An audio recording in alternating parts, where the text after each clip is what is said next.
Ezinye inkinga uyayithatha zihlalelendle uyigqokise uyingenise endlini. Kunodaba lalo wesimame osibhalele mayelana nobabezala wakhe owaphula isithembiso sokumshada.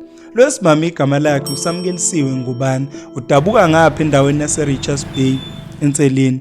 uSamkelisiwe ukhule enganeni nenhlahla ekhuliswa abazali bayo bobabili, elamana kanye nobhuti wakhe omdala uThokozane, ebehlonipha, ethanda ukusina ingoma futhi eyigagu nasemculweni. Uthe mayefika kwa-grade 8 at the age of 13 waqala wajola, wamitha futhi baze bamxosha esikoleni. Thema sebemxoshile esikoleni wadecide ungabuyeli ezebuyele after 3 years ingane yakhe isikhulile. Ithe nje ingane yakhe sina 3 wadecide ukubuyela esikoleni futhi wayimisela waze waqeda isikole. Uthe mayiqeda isikole waqala wafuna umsebenzi kunzima wangawuthola waze wancamela ngisho ukusebenza emzini abantu. Bagcine sebemqashe kwelinye ijalidi labantu. Njengoba nje seqashe kweleli ijalidi bemncikisela ngomsebenzi futhi bemkhahla bemthethisa. Kuthe ngelinye ilanga ubhuti wakhona umdala waba nephathi wamemoza kwabo asebenza nabo emsebenzini. Wazomema nomunye umjito obizwa ngokuthiwa uJobe. uJobe njengoba kule phathi nje uyanaka ukuthi uSamkelisiwe bamphatha kabi, bayamkhahla futhi bamncikisela ngomsebenzi. Uthe masehamba uJobe wacela inamba uSamkelisiwe. Baqalile baxoxa wazomtshela ukuthi lapha asebenza khona eBhele kuzovuleka ikhala zoklini, ucela ukuthi behlangane emnika iCV. Bahlangana ngempela uSamkelisiwe wamnikeza iCV. Uthe nje uSamkelisiwe engazelelwe wamfonela uJobe ukuthi akeze kwi-interview. Wayenza futhi i-interview wayiphasa. Njengoba noSamkelisiwe sesebenza lana eBhele eseyimisela, ke baqala noJobe bazwana kakhulu futhi babonda ngoba ngezikhathi zamakhefu bebedla ndawonye. Njengoba nje bezwana noJobe sebebondile washela uJobe bathandana. Bebejwayela ukubhuka kuze bethole equality time. Kuhamba isikhathi esingangonyaka uJobe wacabanga ukuthi noma ngiyayithanda lengane futhi ngimisele, uhamba wovela kubo waSamkelisiwe wayikhipha zonke wamlobola. Njengoba nje uJobe esemlobolile uSamkelisiwe ukwacela ukuhlala naye emzini wabazali bakhe. Kodwa uthe uSamkelisiwe mayifika lapho kuhlala khona uJobe wanotice ukuthi abekho abazali bakaJobe. Ukwambuza ukuthi njengoba uthe sizohlala nabazali bakho, bapha abazali bakho. Kodwa uJobe waphendula ngokuthi back in the days on 2004 sekushone ubaba, umama wathanda nomunye umjito ayibizwa ngokuthiwa uThulani. uThulani wayene-violence, aggressive futhi emshaya umama emtshela ukuthi akabulala ingane yakhe uJobe ukuze bezokhanda umndeni. Kodwa umama kaJobe waba strong wamyeka uThulani. Uthe masemyekile uThulani waqala wamthreatenisha ukuthi uzombulala emzela nasemsebenzini emstock.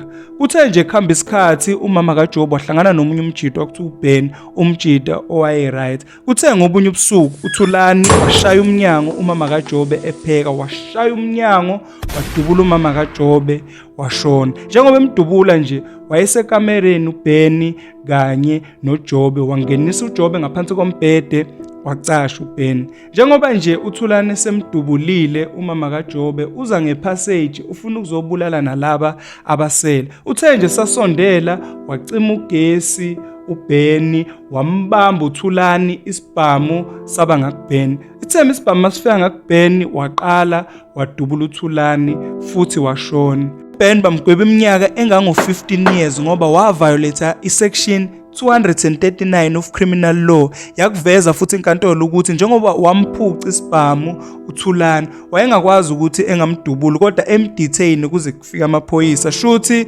ucommit a first degree murder equivalent to u1 life sentence. Uthe mayigwetsha uBen, uJobe washawa isazelo sokuthi njengoba nje uBen esecaleni ebezama ukuseva yena wazizwe engazuthi uyamkweleta. Njengoba nje sesixoxile lesi story esixoxe uSamkelisiwe ukwacela yena ukuthi akube uyena ovakashela uBen ejele omlethela ukudla. uBen urotatile emajele amaningi waze wagcina eqala kabusha. Njengoba nje uSamkelisiwe sejwayela ukuyovakashela uBen futhi eyomlethela ukudla ejele, uBen uyaqala uyamshela uyamncoma futhi ukuthi muhle. Njalo uSamkelisiwe mayifika lapha ejele uBen belokho eqhubeka emshela futhi uSamkelisiwe lonto engayireport kuJobe. Kuhamba isikhathi uBen noSamkelisiwe bathandana. Thema sebethandana uthando lwabo lashisa futhi wakulangezelela njalo uSamkelisiwe uSamkelisiwe ukuthi eyobona uBen. Njengoba nje uBen kwase kuunyaka wakhe wokugcina kuhamba isikhathi waphuma. Uthe mayiphuma ejele eyuthando lwabo lavuthwa bathandana yonke into yabamnandi. Uthe uthando selivutha kakhulu. uBen waqala wathi uyamthanda uSamkelisiwe kakhulu futhi ufuna ukuhlala naye kuphela. Wathi abakhande itulo lokuthi uJobe aqhele.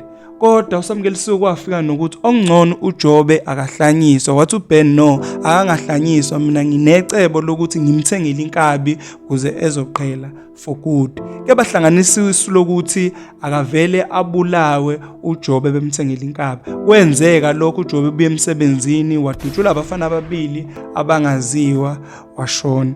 Uthe mase seshonile uJobe wajika uBen, waqala wamkhahla uSamkelisiwe, wamshaya futhi embiza ngamagama ethi umuntu omubi. Wamtshela nanokuthi akahambe kulomuzi, akusiyo umuzi wakhe lona, umuzi kankosikazi wakhe usewashona. uSamkelisiwe lonto yamphatha kabi kakhulu ngoba wayemthembisile uBen ukuthi uzomshada masehlala bobabili. uSamkelisiwe akazi ukuthi manje kumele enze njani njengoba nje uBen seqala semkhahla futhi semxosha kulomuzi ethi umuzi kankosikazi wakhe. uSamkelisiwe akazi ukuthi kumele enze njani, akazi noma kumele eye emaphoyiseni njengoba nje noBen uyamthreatenisha ukuthi meye emaphoyiseni uzombulala futhi imali ezizomphumela kuzomela ukuthi ayibuyisele kuyena uBen. uBen umuntu angazi ukuthi useshintshile, umuntu onokhahlo, umuntu osevele waphenduka isilwane. Manje uSamkelisiwe lonto imphatha kabi ngoba yena uyamthanda uBen. Ngiyacela ukuthi nemluleke ngeziluleko eziqondile uSamkelisiwe ukuthi engenze njani njengamanje ukuze elungise izinto zakhe noBen, ngoba futhi uyacabanga ngepolice station yomreporter uBen ngetula abalikhanda ukuze kubulawe umyeni wakhe. Manje ubona ukuthi namaphoyisa nawo engase embophe. Ngiyacela ukuthi nemluleke ngendlela ekahle uSamkelisiwe ukuthi engenze njani ukuze ebuyisane noBen futhi engenze njani ukuze le mali ezomphumela uBen engayithathi. Ngiyacela niqhubeke ni like and subscribe, phinde futhi ni comment. Ngiyabonga.